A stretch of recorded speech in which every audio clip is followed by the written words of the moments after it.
শুভ সকাল। আসসালামু আলাইকুম। কেমন আছো আমার প্রিয় ভাই বোনেরা? আশা করি ভালো আছো। আমিও আলহামদুলিল্লাহ তোমাদের ভালোবাসাতে আর আল্লাহর অশেষ রহমতে আমার পরিবারের সবাইকে নিয়ে খুব ভালো আছি। তাই এখানে চা খেতে বসে গেছি। ওটা নিহড়ে মাছ কিনেছে তোমাদের দুলাভাই খাবে বলে, সবাই খাবো। তো এখানে মেলাতে গিয়েছিল, গজা এনেছে, জিলিপি রাত্রেই শেষ হয়ে গেছে, আর চা খাবো। আর মেলা থেকে সাকিবুল সেই ফুলনও এনেছে, সেটা বসে বসে উড়াচ্ছে। তোমাদের একটু ভিডিও করে দেখাচ্ছি। জিলিপি আর গজা এনেছিল, জিলিপিটা শেষ হয়ে গেছে, গজাটা সকালবেলা 2 পিস আমি খাচ্ছি। তো এখন বেজে গেছে 11:30। রান্না করবো, কি রান্না হচ্ছে দেখো। মুসুর ডাল ঘন হবে আর নেড়ে মাছ আলু দিয়ে ঝাল করবো। তো সেটাই তোমাদের দেখাচ্ছি। মুসুর ডালটা আজকের ভেজে রান্না করছি। এইভাবে ডাল ভেজে রান্না করে খাবে, দেখবে খেতে খুব ভালো লাগবে, পুরো মুগের ডালের মতো খেতে লাগবে। কিন্তু আমি মাঝে মাঝে বেশিরভাগ ভেজেই রান্না করি, মাঝে মাঝে মানে অলস করে আর সেজে রান্না করি। তা এখানে খয়রা মাছ, মানে আমার শ্বশুরবাড়ির একজন মাছ বিক্রি করতে আসে, পাশ দিয়ে যাচ্ছি, সেই 1 কিলো মাছ ধরে দিল, বলল ঠিক আছে 40 টাকা কিলো, মাছটা সস্তার বলে। আর এটা আগে লোটে মাছ কিনেছিল, সেই লোটে মাছটা বেছে ধুয়ে রেখে দিয়েছি। তা চলো একটু বাইরের প্রকৃতির পরিবেশটা দেখিয়ে দিই। তা আমাদের পেয়ারা গাছে এত পেয়ারা হয়েছে, ওই দিকের ডাল ঝুলে এই দিকে হয়ে গেছে। তা সরু সরু ডাল, তার দেখেছো ডালটা আকার ঘন করে করেছি, বেশি না, পাতলা। তোমাদের দুলাভাই বলতেছে আজকের ডালটা কিন্তু খুব ভালো হয়েছে। আর মাছটা, নিহড়ে মাছটা আমি এইভাবেই করে খাই, এইভাবেই আমি মানে খেতে ভালোবাসি। তার মানে কি বলো তো, ঘেঁটে দিলে কাঁটা কাঁটা হয়ে থাকে, তো তোমাদের দুলাভাই খেতে চায় না। আর এমনি অমনি থাকলে ওপর দিয়ে ওইটা খেয়ে নেয়, আর মাছ কাঁটাটা ফেলে দেয়। তা দুটোই সেই হয়েছিল, ডালটাও আর মাছটাও। আর এই যে খয়রা মাছ, ওটা ভাজা, সব 1 পিস করে নেওয়া হয়েছে। আর এটা বিকেলবেলা দেখেছো, মানে একটু ওদিকে ঘুরতে গিয়েছিলাম, একটু দেখালাম তোমাদেরকে।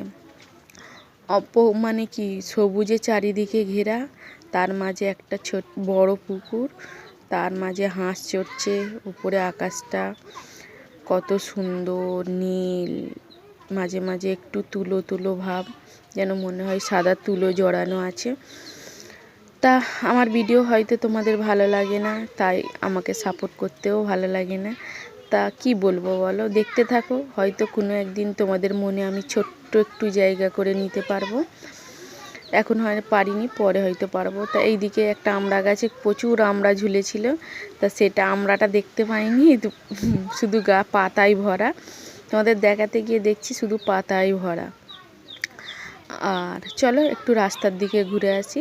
রাস্তার দিকে ঘুরতে এসেছি, দেখছি আমাদের এখানে একটা ইউটিউবার আছে, তারা ফানি ভিডিও করে বা নাটক, মানে ও নাটকের শ্যুট করে, তাদের ক্যামেরা ফ্যামেরা সবই আছে, তারা ভিডিও করছে।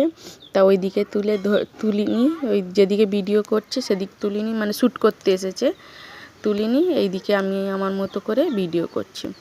তা তারা টোটো বাইক নিয়ে এসেছে, ঘরে যাচ্ছে। আর একটু তুলে দেখিয়ে দিলাম, এরা এই নিয়ে শ্যুট করতে এসেছে। তা ছেলেরা, আমাদের এখানকার ছেলেরা ভর্তি, তো পারেনি, তবুও যেটুকুন হয় করেছে। আমাদের এখানে এই জায়গাটা বা এই পরিবেশটা অনেক সুন্দর, কিন্তু বাচ্চারা ভর্তি, চিল্লাচিল্লি হাঁকাহাঁকি সবসময়ই হয়। তা ওই সবজি বাগানটা আমাদের সবজিওয়ালা কাকার, হ্যাঁ, সে আজকের নেই, প্রত্যেক দিনই সে সকালবেলা প্রচুর পরিশ্রম করে। পরিশ্রম হলো মানুষের উন্নতির পথ। তা পরিশ্রম করে করে আল্লাহর রহমতে অনেক উন্নতি করে ফেলেছে, করুক। অনেক পরিশ্রম করে, সকাল থেকে সবজি নিয়ে দুপুর পর্যন্ত, দুপুরের পর থেকে খাওয়া দাওয়া করে আবার ডাঙায় আসে। তা এখানে আমার নিজের বলতে আমার ছেলে আছে, আর এমনি ভাইঝিরা সব আছে। এই ফচকেটাকে আমি খুব ভালোবাসি, কারণ প্রচুর একটু দুষ্টু, কিন্তু খুবই ভালো। যদি বলি আমার কাছে আয়, ও আমার কাছে এসে চুপ করে বসে থাকবে, আমার গলা পাঁজা করে ধরবে। সব কটাই ফচকে, যে কজন আছে সব কজনই আমার গলা পাঁজা করে ধরে। ওদেরতে একটা মায়ায় পড়ে গেছি। যদি কিছু হয়, এই যেমন আমাদের নাহিদ বাবাটার হাতটা ভেঙে গেছে, আমার যে এত কষ্ট হচ্ছিল কি বলে বোঝাতে পারবো না।